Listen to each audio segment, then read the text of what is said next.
আসসালামু আলাইকুম, কেমন আছেন সবাই? যেহেতু আজকে বাইরে বৃষ্টি হচ্ছে 2-3 দিন ধরে একটানা, তো ভাবলাম বৃষ্টির দিনে বাসায় কিছু তৈরি করে খাই।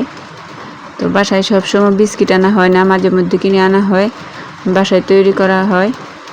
তো আজকে এখানে আমি বিস্কুট তৈরি করব। বিস্কুট তৈরি করার জন্য 2টি ডিম ভালোভাবে ফেটিয়ে নিয়েছি, আর এখন দিয়ে দিচ্ছি চিনি। এখন আমি বাটি দিয়ে হাফ বাটি চিনি দিয়ে ভালোভাবে ডিম আর চিনির মিশ্রণটা মিশিয়ে নেব। ডিম চিনি ভালোভাবে মিশিয়ে নিয়ে আমি এটাতে দিয়ে দিব সয়াবিন তেল। সয়াবিন তেল দিয়ে আরও ভালোভাবে কি করব, একসাথে চিনি, ডিম আর তেলটা মিশিয়ে নিব।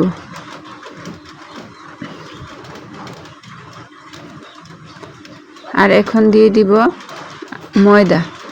এখানে আমি 1 বাটি ময়দা দিয়েছি। ময়দাটা দিয়ে ভালোভাবে ময়দাটাও মিশিয়ে নিতে হবে।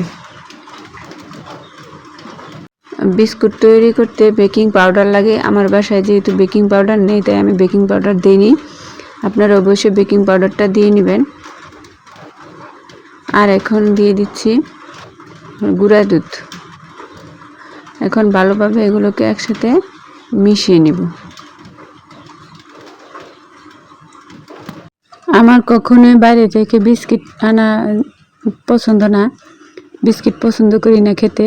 যদি খেতে মন চায় তাহলে আমি এভাবে বাসায় তৈরি করে খাই। ভাবলাম আপনাদের সাথে শেয়ার করি কীভাবে আমি বাসায় বিস্কিট তৈরি করে খাই।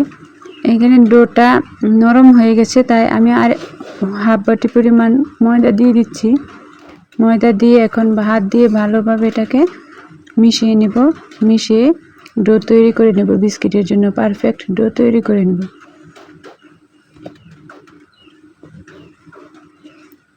এই যে আমার বিস্কিটের ডো তৈরি হয়ে গেছে। এখন হাতে তেল মাখিয়ে বা আপনাদের যদি ঘি থাকে ঘি মাখিয়ে এভাবে অল্প অল্প শেপ নিয়ে বিস্কুট তৈরি করে নেবেন।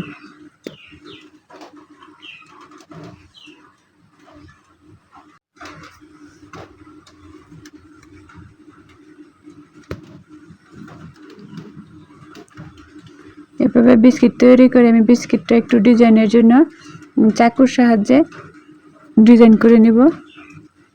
এই যে এভাবে ডিজাইন করে নিচ্ছি যাতে একটু সুন্দর দেখা যায়।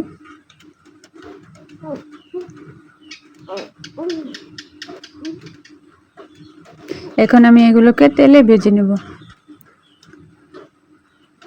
এই যে আমার তেলে ভাজা পরে বিস্কিটগুলো দেখেন কত সুন্দর হয়েছে।